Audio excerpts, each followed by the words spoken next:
আসসালামু আলাইকুম। আশা করি সবাই ভালো আছেন। আমিও ভালো আছি আপনাদের দোয়ায়। আমার কৃষিভিত্তিক ইউটিউব চ্যানেলে আপনাকে স্বাগতম। বন্ধুরা, আজকের ভিডিওতে থাকছে যে গ্রীষ্মকালীন ফুলকপি চাষাবাদ প্রসঙ্গে। আপনারা দেখতে পাচ্ছেন আমি বর্তমানে একটা ফুলকপি ক্ষেতে অবস্থান করেছি। তো এই যে বর্তমান ফুলকপির যে অবস্থা, ভাবা যায় যে আজকের তাপমাত্রা কিন্তু 40 ডিগ্রি পর্যন্ত উঠেছে এবং 41 ডিগ্রি পর্যন্ত তাপমাত্রা হয়েছে। আজকের 41 ডিগ্রি তাপমাত্রাতেও কিন্তু আমাদের ফুলকপির চারাগুলো টিকিয়ে আছে, প্রকৃতির সাথে লড়াই করে টিকিয়ে আছে। ফুলকপির বর্তমানের অবস্থা আপনারা দেখতে পাচ্ছেন যে এখানে মনে হয় মৌসুমব্যাপী ফুলকপি চাষাবাদ করা হয়েছে। এখানে বগুড়ার শিবগঞ্জে এবং গাবতলীতে প্রায় কয়েক হেক্টর মাটিতে ফুলকপি চাষাবাদ করা হয়েছে। আমরা যেরকম শীতকালীন সময়ে মৌসুমব্যাপী ফুলকপি চাষাবাদ করি, সেই রকমই দেখা যাচ্ছে যে মনে হচ্ছে যে এটা আমাদের মৌসুমব্যাপী চাষ হচ্ছে। আসলে কিন্তু এটা মৌসুমব্যাপী ফুলকপি এখানে চাষাবাদ হচ্ছে না। এটা কিন্তু ফুলকপির মৌসুম ছাড়াও কিন্তু এখানে ফুলকপি চাষাবাদ হচ্ছে। তো গ্রীষ্মকালীন ফুলকপি চাষাবাদ প্রসঙ্গে কিছু করণীয় এবং গ্রীষ্মকালীন ফুলকপির চাষাবাদের জাত সম্বন্ধে আজকে আমরা কিছু বলবো। আপনারা সবাই সাথেই থাকুন। আপনারা দেখতে পাচ্ছেন যে এখানে গ্রীষ্মকালীন ফুলকপি চাষাবাদ করা হয়েছে। তো বর্তমানে এখানে ফুলকপি চাষাবাদ করা হয়েছে ইউনাইটেড সিডের মুক্তি জাতের ফুলকপি। তো মুক্তি জাতের ফুলকপি এটা সবচেয়ে বড় একটা দিক হচ্ছে অতিরিক্ত তাপমাত্রা এবং অতিরিক্ত খরা সহনশীল। আমাদের যত তাপমাত্রাই হোক না কেন, এই ফুলকপির গাছগুলো কিন্তু প্রকৃতির আবহাওয়ার সাথে মিশে কিন্তু টিকিয়ে লড়াই করে বেঁচে থাকে।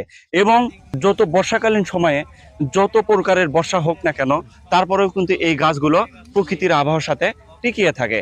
মৌসুমব্যাপী ফুলকপি চাষাবাদ করে যেমন রোগ বালাই এবং পোকামাকড়ের সম্মুখীন হতে হয় আমাদেরকে, কিন্তু বর্তমানে কিন্তু সবকিছু ভিন্ন হয়ে গেছে, ভিন্ন ধরনের প্রভাবটা কিন্তু এখানে পড়েছে। আপনারা নিজে চোখেই দেখুন এবং আমরা দেখছি যে এখানে 41 ডিগ্রি তাপমাত্রা পর্যন্ত এই ফুলকপির গাছগুলো কিন্তু সহনশীল পর্যায়ে আছে। এখন পর্যন্ত কিন্তু একটা গাছ এখানে মারা যায়নি। আপনারা নিজে চোখেই দেখুন, এই গাছে কিন্তু কোনো রোগ নাই, পোকা নাই। এখানে কিন্তু মৌসুমের মতো কিন্তু ফুলকপি চাষাবাদ হয়েছে। তো আমার পাশে দাঁড়িয়ে আছে আমার প্রাণপ্রিয় কৃষক ভাই। আমি কিন্তু আমার প্রাণপ্রিয় কৃষক ভাইয়ের সাথে মত বিনিময় করব তিনি এখানে কিভাবে ফুলকপি চাষাবাদ করেছেন এবং তিনি এখানে ফুলকপি চাষাবাদ করে কতটুকু স্বাচ্ছন্দ্য বোধ করছে, এটুকুই কিন্তু আমরা আজকে তার মুখ থেকে শুনবো। সবাই সাথী থাকুন, সবাইকে ধন্যবাদ। আসসালামু আলাইকুম। ওয়ালাইকুম আসসালাম। আপনি ভালো আছেন? হ্যাঁ, ভালো আছি। আপনার নাম কি? আমার নাম মোহাম্মদ সারোয়ার হোসেন। আপনার নাম সারোয়ার হোসেন। তো আপনি এখানে কত শতাংশ মাটিতে বা কত বিঘা মাটিতে এখানে আগাম জাতের ফুলকপি চাষাবাদ করেছেন? এখানে ৪ বিঘা জমি গাড়ছি। এখানে ৪ বিঘা জমিতে আপনি কি কপি চাষাবাদ করেছেন? এই মুক্তি গাড়ছি। এটা কিন্তু ইউনাইটেড সিটের বন্ধুরা, এটা কিন্তু ইউনাইটেড সিটের মুক্তি জাতের কপি। তো আমি কথার ফাঁকে ফাঁকে একটা কথা বলি, আপনারা যদি ইউনাইটেড সিটের মুক্তি জাতের কপি চাষাবাদ করেন তাহলে কিন্তু অনেক উপকৃত হবেন। তো আমি আপনাকে আরেকটা কথা বলতে চাই, এই যে আপনি ৪ বিঘা মাটিতে ফুলকপি চাষাবাদ করেছেন, গ্রীষ্মকালীন ফুলকপি চাষাবাদ করেছেন, চাষাবাদ করতে গিয়ে ওই কোনো রোগ বালাই বা পোকামাকড়ের সম্মুখীন হয়েছেন কিনা সে বিষয়ে আপনি একটু ধারণা দেবেন আমাদের। এটা পোকার এ সময় পোকা বেশি। জি। এর কারণে মনে হয় পোকা ওষুধ বেশি লাগে। আপনি কতদিন পর পর এখানে স্প্রে করেছেন? এই ১ দিন পর, পর। আপনি একদিন পর পর এখানে হ্যাঁ, স্প্রে করেছেন।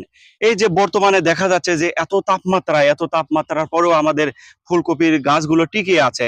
তো আপনি সেচ কতদিন পর পর সেচ দিয়েছেন? এই ১ সপ্তাহের মধ্যে ১ দিন সেচ দিয়েছি। প্রতি সপ্তাহে আপনি একদিন করে সেচ হ্যাঁ, দিয়েছেন। হ্যাঁ, তো সেচ দেওয়ার পরে আপনি এই জমিতে কোনো সার প্রয়োগ করেন কিনা? হ্যাঁ, করি। ইউরিয়া, কতদিন টিএস আপনি কি প্রতি সেচেই কি এইরকম ইউরিয়া সার প্রয়োগ করেন নাকি এর সাথে অন্য কোনো সার প্রয়োগ করেন? টিএসপি, ড্যাপ। টিএসপি, ড্যাপ প্রয়োগ করেন। হ্যাঁ, কতদিন আগে এই জমিতে ফুলকপি চারাগুলো রোপণ করেছেন? এই কতদিন আগে? জি।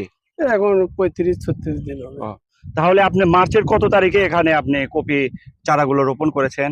মাসে ১৫ তারিখে মার্চের ১৫ তারিখে এখানে এখানে কাটছি। ফুলকপি চারা রোপণ করেছেন। হুম। তো বন্ধুরা, এই ফুলকপি চারাগুলো যদি আমরা আমাদের জমিতে রোপণ করতে চাই, গ্রীষ্মকালীন সময়ে যদি চাষাবাদ করতে চাই, তাহলে অবশ্যই মাথায় রাখবেন যে মার্চের ১৫ তারিখ থেকে জুন মাসের ১৫ তারিখ পর্যন্ত কিন্তু আমাদের মোক্ষম একটা সময়, এই মুক্তি জাতের ফুলকপি চাষাবাদ করার মোক্ষম একটা সময়। মুক্তি জাতের ফুলকপি চাষাবাদ করে আমরা কিন্তু অনেকেই স্বাচ্ছন্দ্য বোধ করেছি। তো আপনারাও যদি চাষাবাদ করেন এবং গ্রীষ্মকালীন ফুলকপি চাষাবাদ সম্বন্ধে যদি কিছু জানেন, অবশ্যই আমার সাথে থাকুন। তো অত্যন্ত চ্যালেঞ্জিং একটা ফসল, এই চ্যালেঞ্জিং ফসল চাষাবাদ করে কিন্তু আমরা সবাই স্বাচ্ছন্দ্য বোধ করছি। তো এখানে হেক্টর হেক্টর মাটিতে ফুলকপি, গ্রীষ্মকালীন ফুলকপি চাষাবাদ করা হয়েছে। খরা প্রবণ একটা এলাকা, এই যে এত তাপমাত্রা, এই এত 41 ডিগ্রি তাপমাত্রা থাকা সত্ত্বেও আপনি কতদিন পর পর এখানে সেচ প্রদান করছেন? আমি এত তাপ থাকা মাত্র 1 সপ্তাহ পর পর সেচি, মানে সবসময় তলাতে রস থাকতে হবে। এই কারণে মনে করে দেখেন যে তাপমাত্রা এটা সয়, বুঝছেন? জি। এই কপিটা এই তাপমাত্রা মানে যে সহ্য করতে পারে, এ কারণে আমি এই কপিটা গাড়ছি। এই যে দেখা যাচ্ছে যে মাঝে মধ্যে একটু পোকা আক্রমণ করেছে বা আক্রমণ করেনি, আপনি পোকার জন্য আপনি কি ঔষধ স্প্রে করছেন? পোকার জন্য যখন ছোট গাছ আসলো তখন একটু পাতা পুতো ওগুলো দিলেই হয়, কিন্তু এখন দিচ্ছি ভইলাম। এই পোকার জন্য কিন্তু ভলিয়াম নামক একটা কীটনাশক পাওয়া যায়, এটা কিন্তু তিনি স্প্রে করেছেন। এবং আপনারা যদি ফুলকপি চাষাবাদ করেন তাহলে এই পোকার জন্য কিন্তু ভলিয়াম স্প্রে করতে পারেন।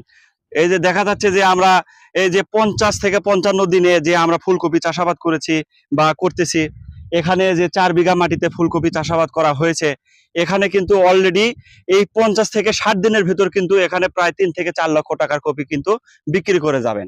তো ইনি কিন্তু ইচ্ছা করলে এই যে 60 দিন পরে কিন্তু আবার এখানে ফুলকপি চারা এখানে রোপণ করতে পারবে।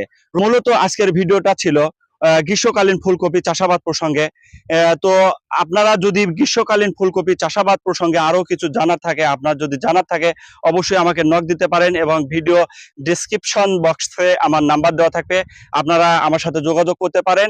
এবং এই ফুলকপি চাষাবাদ প্রসঙ্গে বিভিন্ন কিছু পরামর্শ যদি প্রয়োজন হয় আমার সাথে যোগাযোগ করতে পারেন। সবাইকে ধন্যবাদ জানিয়ে আজকের মতো এখানেই শেষ করছি। সবাই ভালো থাকবেন, সুস্থ থাকবেন। আসসালামু আলাইকুম।